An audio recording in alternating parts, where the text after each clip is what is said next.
Buenos días, el día de hoy voy a estar presentando sobre la inmunidad adaptativa contra los hongos y el objetivo de este video es describir los mecanismos moleculares y celulares que permiten al sistema inmune adaptativo identificar y eliminar todos estos patógenos, en este caso los hongos, que entran a nuestro cuerpo.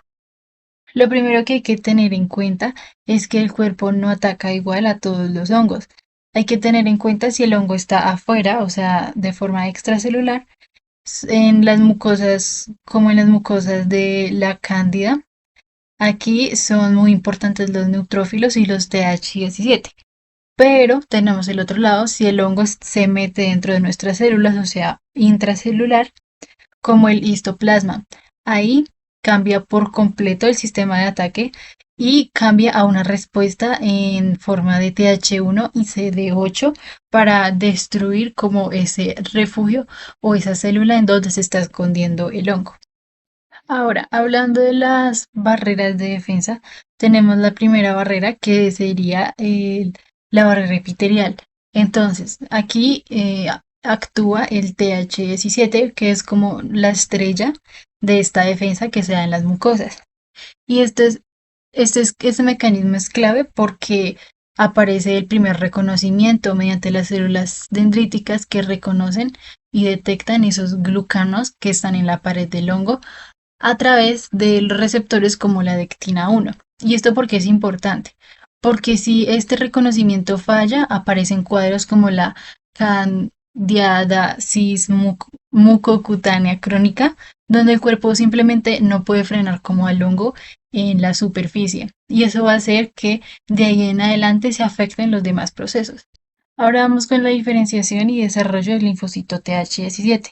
Entonces, para que este linfocito T pueda convertirse en el TH17, necesita un bombardeo de citocinas muy específicas como la interleucina 1, 6 y 27 y también el factor de crecimiento beta. Esto va a generar un cambio al nivel nuclear de ADN y es activando los factores de transcripción STAT3 y un regulador que es el RORYT. ¿Esto qué va a hacer? Esto va a hacer que la célula empiece a secretar de manera continua y autónoma la interleuquina 23. Y esto asegura la proliferación y el mantenimiento de este linfocito TH17. Ahora vamos con el arsenal del TH17. Entonces, cuando el TH17 ya está activo, libera dos citocinas principales. La interleucina 17, que funciona como un reclutador de neutrófilos para que se vayan comiendo ese hongo en la zona de infección. Y también tenemos la interleucina 22, que se enfoca más que todo como en la infraestructura, digamos que reparando las uniones estrechas del tejido epitelial para que el hongo no pueda como colocarse entre ellas y como que esconderse. Esto ayuda, la interleucina 22 ayuda más que todo a un reforzamiento de la barrera epitelial. Listo, ahora vamos con la respuesta de TH1 y esta es específica para hongos intracelulares. Entonces, ¿qué pasa cuando un hongo se queda como viviendo dentro del macrófago, que es la célula donde suelen residir estos hongos, sobre todo el histoplasma? Entonces, bueno, el TH1 es como la respuesta que se va a dar en este tipo de hongos y él es el que le va a dar como un empujón para que ese macrófago reaccione y pueda destruir el hongo que tiene adentro. Pero, pues si esto no funciona, el cuerpo intenta como aislar esta infección formando un granuloma. Ahora vamos con la diferenciación y el desarrollo del linfocito TH1.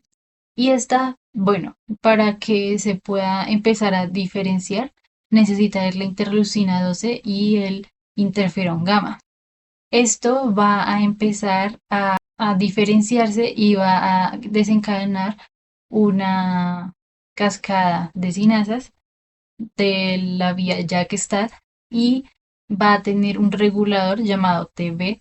Y bueno, esto va a ser lo mismo que en los linfocitos TH17, va a cambiar su ADN para que empiece a generar citocinas específicas. En este caso, la TH1 va a empezar a liberar interferón gamma, lo que va a inhibir otras vías como la TH17 o la TH2, concentrando solamente esas citocinas para ese tipo de infección y poder también generar una amplificación de la respuesta. Ahora vamos a hablar sobre la ejecución efectora que tiene este TH1 sobre los macrófagos. Entonces, la activación del macrófago, como lo dije antes, necesita de alguien que lo impulse para poder que el macrófago destruya ese hongo que tiene por dentro. Y deben pasar dos cosas muy importantes. Primero, el contacto físico entre las proteínas CD40 y CD40L, que sean por el linfocito T, que se une al macrófago. Y luego va a haber una segunda señal mediada por el interferón gamma. Esto pues de la maduración del TH1. Y esto va a hacer que se activen realmente estos macrófagos que tienen el hongo encima, evitando que haya una inflamación innecesaria en todo el tejido. Esta segunda señal se puede decir que es más específica. Bueno, recordemos que los macrófagos tienen dos etapas, la M1 y la M2. La M1 es cuando el macrófago va a destruir todo lo que tiene a su alrededor con tal de matar o destruir a ese patógeno. Y la M2 es la reparación tisular que se da después de toda esa destrucción y también ayuda como limpieza. Entonces, en este caso, cuando el macrófago recibe esas señales, se transforma como en una versión M1 que empieza a destruir todo. Y esto, digamos que se vuelve muchísimo más eficiente, más rápido, si lo combinamos con las vesículas digestivas que tiene y las citocinas que también empiezan a bombardear, como el factor de necrosis tumoral y la interleucina 12, para poder pedir más reclutamiento de leucocitos a la zona. Ahora, si miramos dentro del macrófago ya activado, podemos ver que hay muchos factores químicos que se están dando al mismo tiempo. El interferón gamma activa la producción de especies reactivas de oxígeno y también el óxido nítrico, y el óxido nítrico también nos va a servir como vasodilatador. Y cuando estos dos compuestos se mezclan, se va a formar el peroxinítrico, que es extremadamente reactivo y que va a penetrar directamente la pared del hongo para empezar a destruirlo desde dentro. Ahora hablemos sobre la inmunidad humoral, que aquí es donde entran los anticuerpos generados por los linfocitos B. Estos van a detener estas hongos que están en la sangre, van a neutralizarlos, opsonizarlos, para que sean muchísimo más fácil de eliminar y reconocidos por otras células como los macrófagos o los neutrófilos. Esta también es importante porque ayuda a identificar a los hongos con cápsulas complicadas como la del Cryptococcus. Ahora vamos con la colaboración del linfocito T y B y este cambio de isotipo. Recordemos que el cambio de isotipo es cuando un linfocito cambia su ADN para empezar a generar alguna inmunoglobulina específica. Puede ser G, A, E, M, D, pero en este caso va a ser IgG e IgA. Entonces, para fabricar esos anticuerpos, los linfocitos B necesitan un poco ayuda de los linfocitos T foliculares y esto lo hacen a través de una enzima llamada AIT. Y ahí es cuando el cuerpo decide si necesita IgG para la sangre o IgA para las mucosas, dependiendo de dónde esté el hongo. Pero como el linfocito B no puede como solo esperar a que siempre le den órdenes o reciba citocinas, ella usa el BCR, que es el receptor de la célula del linfocito B, para capturar directamente proteínas del hongo. Y esto lo hace por las moléculas del MHC de clase 2. ¿Y esto por qué es importante? Porque esto convierte al linfocito B en una célula presentadora de antígenos que busca al linfocito T cooperador. Y esto es un sistema como de seguridad, por así decirlo, porque el anticuerpo no se produce a menos de que el linfocito T y el linfocito B reconozcan al mismo patógeno.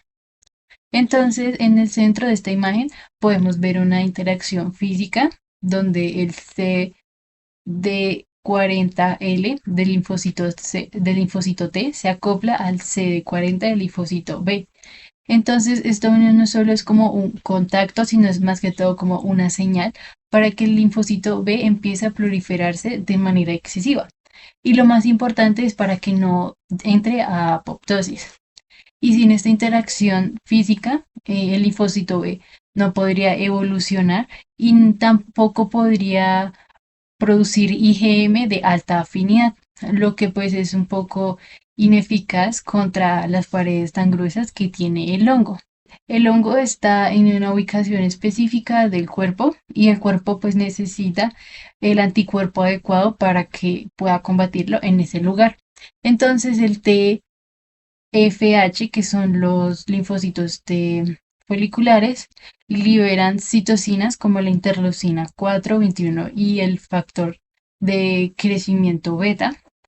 Y estas señales químicas le dicen al linfocito B exactamente qué tipo de anticuerpo fabricar. Y por medio de la enzima A y D, que es la desaminasa inducida por activación, que está dentro del linfocito B, esta es literalmente la que va como a editar o a modificar el ADN de este linfocito. Corta la parte donde se fabrica un gen que fabrica la IgM y reemplaza esa secuencia para fabricar IgG o IgA.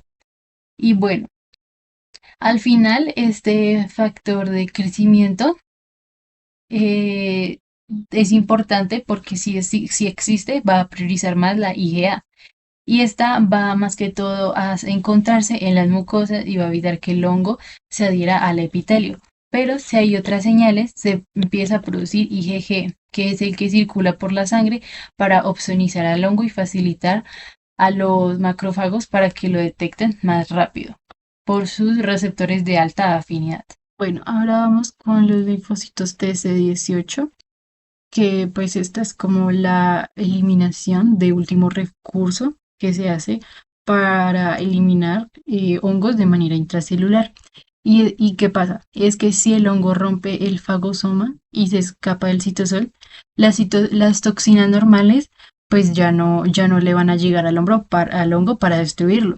Ahí es donde entran las CD8, que son como la respuesta citotóxica, que detectan estas proteínas del hongo por medio de la HM clase 1 y pues su función es destruir a esta célula por completo. Luego tenemos la sinapsis inmunológica y es que la forma en la que el CD8 mata es muy precisa y hasta digamos que forma un anillo de sellado con proteínas como la LFA1 para no dejar que nada se escape. Y luego todo su esqueleto interno para pues lanzar como sus citocinas justo mm, contra este hongo.